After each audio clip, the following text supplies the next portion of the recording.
আগে পুনর্বাসন এবং এদের পাশে দাঁড়ানো, এটা হচ্ছে সবচেয়ে প্রায়োরিটি যুক্ত কাজ। আমার মা বরিশাল থেকে এক কাপড়ে এসছে, যন্ত্রণার তো আমি জানি, অনুভব করি, কিন্তু হিন্দু শূন্য করতে চায়। 10,000 লোক ঘর ছাড়া হয়েছে, কি আপনারা 400, 500, 600 দেখাচ্ছেন? ঝাড়খণ্ডে কতজন চলে গেছে? আমার মঙ্গলবার কৃষ্ণনগরে প্রোগ্রাম ছিল, আমি রিকোয়েস্ট করেছি জেলা বিজেপির প্রেসিডেন্টকে, না আমার পক্ষে সম্ভব না। আমার ফার্স্ট প্রায়োরিটি হচ্ছে প্রত্যেকটা বাড়ি ধরে ধরে, এদের যেমন দাঁড়িয়েছি, প্রত্যেকটা বাড়ি ধরে ধরে হিন্দুদের পাশে দাঁড়াবো। এবং খোলা হওয়া থেকে আমরা সিদ্ধান্ত নিয়েছি, আমরা সব চেকে পেমেন্ট করেছি, ট্রান্সপারেন্ট।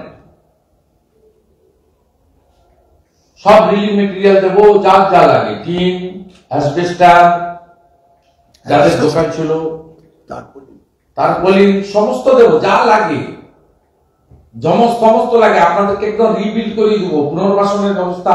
তারপর তো লিগ্যাল ব্যাটেল আছে, বড় করে লিগ্যাল ব্যাটেল হবে। সোমবার দিন কেস আছে, আমরা ওয়েট করছি, দরকার হলে সুপ্রিম কোর্ট পর্যন্ত নিয়ে যাব। সমস্ত যাদের মোবাইল ফোন চলে গেছে, তাদের মোবাইল ফোন সমস্ত আমরা অ্যাকচুয়াল অ্যাসেস করে আমাদের ভলেন্টিয়ার দিয়ে খোঁজ নিয়ে করছি। এবং আমরা আশা করছি ডিভিশন বেঞ্চ খোলা হওয়াকে অ্যালাউ করবেন। আমাদের 3 জন করে 10টা টিম, সিঙ্গেল বেঞ্চে যে অর্ডার আছে, 30 জন ভলেন্টিয়ার একদম কেস টু কেস ধরে আমরা হিন্দুদেরকে একদম দাঁড় করিয়ে দেবো, চিন্তা করবেন না। যে গ্রামে 400 ফ্যামিলির মধ্যে 30টা হিন্দু ফ্যামিলি আছে, 3টে হিন্দু ফ্যামিলি আছে, তাকেও আমরা মর্যাদার সঙ্গে মাথা উঁচু করে অর্থনৈতিক সামাজিক প্রোটেকশন দেব, আইনি প্রোটেকশন দেব। এবং আমরা আবেদন করেছি গ্রামরক্ষী বাহিনী কাশ্মীরের মতো করে প্রশিক্ষণ দিয়ে তাদের জন্য ব্যবস্থা। যদি না করে, আমরা ওখানকার হিন্দুদের বলবো আপনারা ডিএম এর কাছে লাইসেন্স ক্লিয়ার করুন, আত্মরক্ষার অধিকার প্রত্যেকের আছে। ডিএম যদি না দেয়, আপনাদের কোর্টে আমরা লয়ার দিয়ে প্রোভাইড করব, আমরা সব রকম সাহায্য করব। হিন্দু শূন্য করতে আমরা দেব না। যা 47 হয়েছে, যা 71 হয়েছে, তৃতীয়বার এখানে হবে না, করতে দেব না। সেটা আমি একা নয়, সম্বন্ধে একা নয়, আমাদের সঙ্গে বহু লোক রয়েছে।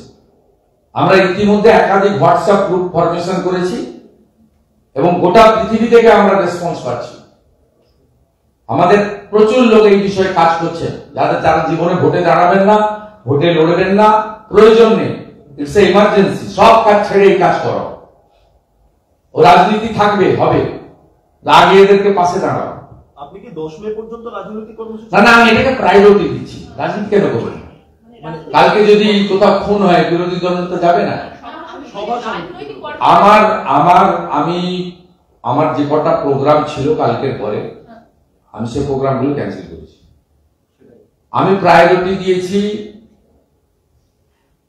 এদের পাশে দাঁড়ানোটা। কিন্তু তার মধ্যে যদি এমার্জেন্সি কিছু থাকে, গত 4 বছর অপোজিশন লিডার যে কাজ করেছে, ঠিক সেই কাজ তো আমাকে করতে হবে।